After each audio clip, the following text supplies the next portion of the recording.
America Iran ആണവായുധ തർക്കം രൂക്ഷമാകുന്നു. ആണവായുധം നിർമ്മിക്കാൻ ഇറാനെ അനുവദിക്കില്ലെന്ന നിലപാട് അമേരിക്ക ആവർത്തിച്ചു. യുറേനിയം സമ്പുഷ്ടീകരണം തങ്ങൾ നടത്തുന്നത് സമാധാന ആവശ്യങ്ങൾക്കാണ് എന്നാണ് ഇറാന്റെ വിശദീകരണം. പശ്ചിമേഷ്യൻ രാജ്യങ്ങൾ സുരക്ഷിതമല്ല എന്ന് മുന്നറിയിപ്പ് നൽകി US പൗരന്മാരെ മേഖലയിൽ നിന്ന് ഒഴിപ്പിക്കാനുള്ള ശ്രമങ്ങളും ട്രംപ് ആരംഭിച്ചു. ഇറാഖിലെ US എംബസിയിലെ ജീവനക്കാരെ തിരിച്ചുകൊണ്ടുവരാൻ നടപടികൾ ട്രംപ് തുടങ്ങി. ഇറാനുമായുള്ള ആണവ ചർച്ചകൾക്ക് അമേരിക്കയുടെ പശ്ചിമേഷ്യൻ രാജ്യങ്ങൾക്കുള്ള പ്രത്യേക സ്റ്റീവ് വിറ്റ്കോഫ് ശ്രമങ്ങൾ തുടരുകയുമാണ്. വിവരങ്ങളുമായി ഐസൺ ജോസ് ചേരുന്നു. ഐസൺ, എന്തൊക്കെ നിലപാടുകളാണ് ഈ പശ്ചിമേഷ്യയിൽ തങ്ങളുടെ പൗരന്മാർ സുരക്ഷിതരല്ല എന്ന് പറഞ്ഞ് അവിടെ നിന്ന് അവരെ മാറ്റുന്നതടക്കം കടുത്ത നടപടികളിലേക്ക് ട്രംപ് കടക്കുമ്പോൾ തന്നെ എന്താണ് നിലപാട്? വീണ, തീർച്ചയായും കർശനമായൊരു നീക്കം ട്രംപിൻ്റെ ഭാഗത്തു നിന്ന് ഇറാനെതിരെ ഉണ്ടായിരിക്കുന്നു എന്ന് തന്നെയാണ് ഇതിൽ നിന്നും നമുക്ക് മനസ്സിലാക്കാൻ സാധിക്കുന്നത്. ഇറാനെതിരെ ഉണ്ടായിരിക്കുന്ന നടപടി എന്ന് പറയുന്നത് നേരത്തെ നമ്മൾ സൂചിപ്പിച്ചതുപോലെ ആണവായുധ നിർമ്മാണം നടത്തുന്നതിന് നിയന്ത്രിക്കുന്നതിനുള്ള കടുത്ത നടപടികൾ വേണമെന്ന് അമേരിക്ക കർശനമായി ആവശ്യപ്പെട്ടിരുന്നു. ഇത് സംബന്ധിച്ച് പല ചർച്ചകളും ഒമാൻ്റെ മധ്യസ്ഥതയിലൊക്കെ നടക്കുന്ന ഒരു സാഹചര്യം കൂടി ഉണ്ടായിരുന്നു. സ്റ്റീവ് വിറ്റ്കോഫ്, അതായത് പശ്ചിമേഷ്യൻ രാജ്യങ്ങൾക്കുള്ള അമേരിക്കയുടെ പ്രസിഡന്റിൻ്റെ പ്രതിനിധി കൂടിയായ സ്റ്റീവ് വിറ്റ്കോഫ് ഇക്കാര്യത്തിൽ പ്രത്യേക ശ്രദ്ധ എടുക്കുകയും പ്രത്യേക താല്പര്യമെടുത്ത് നടപടികൾ സ്വീകരിക്കുകയും ഇനി 6ാമത്തെ തവണ അദ്ദേഹം ചർച്ച നടത്താൻ പോകുന്നത് 6ാമത്തെ തവണയാണ്. അതിനുള്ള ശ്രമങ്ങൾ തുടരുന്നുവെന്നാണ് നേരത്തെ റിപ്പോർട്ടുകൾ ലഭിച്ചതെങ്കിൽ ഇപ്പോൾ നമുക്ക് ലഭ്യമാകുന്ന വിവരം അദ്ദേഹം ചർച്ചകൾ തുടരും എന്ന് തന്നെയാണ്. ദിവസങ്ങൾക്കകം ആ ചർച്ചകൾ ഉണ്ടാകുമെന്ന ഒരു സൂചനയാണ് ഇപ്പോൾ നമുക്ക് ലഭ്യമായിരിക്കുന്നത്.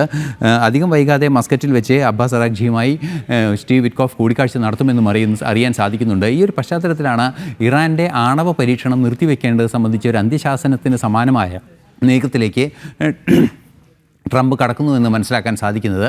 അതായത് നേരത്തെ സൂചിപ്പിച്ചതുപോലെ ആണവായുധങ്ങൾ നിർമ്മിക്കുന്നത് പൂർണ്ണമായും നിർത്തിവെക്കുകയും അത് പരിശോധിക്കാനുള്ള സംവിധാനങ്ങൾ ഒരുക്കുകയും വേണമെന്നാണ് അമേരിക്കയുടെ ആവശ്യം. എന്നാൽ ഈ ആവശ്യത്തോട് അനുകൂലമായല്ല ഇറാൻ്റെ പ്രതികരണം എന്നതാണ് ഏറെ ഗൗരവമേറിയൊരു വസ്തുത. ഇറാൻ പ്രതികരിക്കുന്നത് സമാധാനപരമായ ആവശ്യങ്ങൾക്കായി ആണവായുധം നിർമ്മിക്കാനുള്ള ശ്രമങ്ങളാണ് തങ്ങൾ നടത്തുന്നത്. അതായത് ആണവോർജ്ജോൽപാദനത്തിനും അതുപോലെ തന്നെ ആണവ ആവശ്യങ്ങൾ, സമാധാനപരമായ യുദ്ധേതര ആവശ്യങ്ങൾക്കായി ആണവ ആവശ്യങ്ങൾ നിറവേറ്റുന്നതിന്, വൈദ്യുതോൽപാദനം ഉൾപ്പെടെ നിറവേറ്റുന്നതിന് വേണ്ടിയാണ് ഈ പരീക്ഷണങ്ങളും ആണവായുധ യുറേനിയം സമ്പുഷ്ടീകരണവും നടത്തുന്നത് എന്നാണ് ഇറാൻ്റെ നിലപാട്. എന്നാൽ ഇത്തരത്തിൽ യുറേനിയം സമ്പുഷ്ടീകരണം നടത്തിയത് പ്ലൂട്ടോണിയം പൈലപ്പിലേക്ക് പോകുന്ന ഒരു സാഹചര്യമുണ്ടായാൽ തീർച്ചയായും അത് വലിയ ആഘാതങ്ങൾ സൃഷ്ടിക്കുന്ന രീതിയിൽ പ്രതികരിക്കാൻ ഇറാന് സാധിക്കും.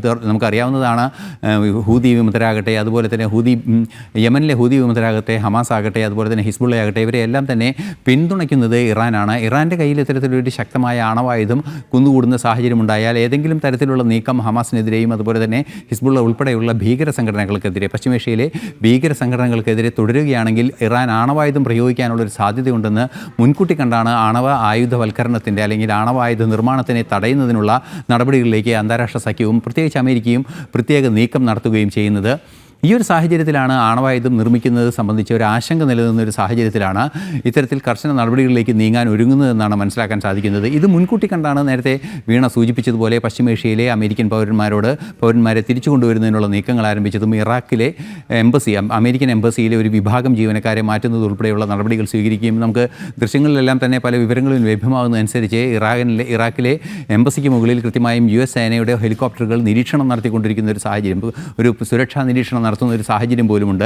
അത്തരത്തിൽ എല്ലാവരെയും അവിടെ നിന്ന് മാറ്റുക എന്നൊരു നീക്കം, അല്ലെങ്കിൽ പശ്ചിമേഷ്യൻ രാജ്യങ്ങളിൽ നിന്ന് പ്രത്യേകിച്ച് ഇറാഖിൽ നിന്നൊക്കെ അമേരിക്കയുടെ സ്റ്റാഫിനെയും അതുപോലെ തന്നെ മിലിറ്ററി അസറ്റുകളെല്ലാം തന്നെ സുരക്ഷിത സ്ഥാനങ്ങളിലേക്ക് നീക്കുക എന്നൊരു നീക്കം അമേരിക്കയുടെ ഭാഗത്തു നിന്നുണ്ടാകുന്നത് ഒരു പക്ഷേ കർശനമായ നടപടി ഇറാനെതിരെ ഉണ്ടാകാനുള്ള സാധ്യത വഴി തുറക്കുന്നുണ്ട്. ഇസ്രായേലിൽ നിന്നും ഇറാനെതിരെ അതിശക്തമായ ആക്രമണത്തിലേക്ക് കാര്യങ്ങൾ കൊണ്ടെത്തിക്കാനുള്ളൊരു നീക്കമാണ് നടക്കുന്നതെന്നാണ് മനസ്സിലാക്കാൻ സാധിക്കുന്നത്. നിലവിലെ സാഹചര്യങ്ങളിൽ ഈ സൂചന, അതായത് ആളുകളെ മാറ്റുന്നതിനെ, അതായത് അവിടെയുള്ള എംബസി ജീവനക്കാരെ ഉൾപ്പെടെ മാറ്റുന്നതിനുള്ള നടപടികൾ അമേരിക്ക ആരംഭിച്ചിരിക്കുന്നത് ഇറാനെതിരെ കടുത്ത നടപടിയിലേക്ക് നീങ്ങുമെന്നൊരു സൂചന തന്നെയാണ്. അതേസമയം മസ്കറ്റിൽ നേരത്തെ സൂചിപ്പിച്ചതുപോലെ മസ്കറ്റിൽ നടന്ന കൂടിക്കാഴ്ചയ്ക്ക് സമാനമായി മസ്കറ്റിൽ വീണ്ടും സ്റ്റീവ് വിറ്റ്കോഫും അബ്ബാസ് അറാഖ്ജിയും കൂടിക്കാഴ്ച നടത്തുമെന്നും അറിയാൻ സാധിക്കുന്നുണ്ട്.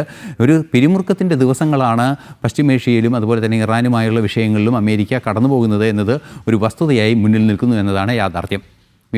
ശരിയായി സർ.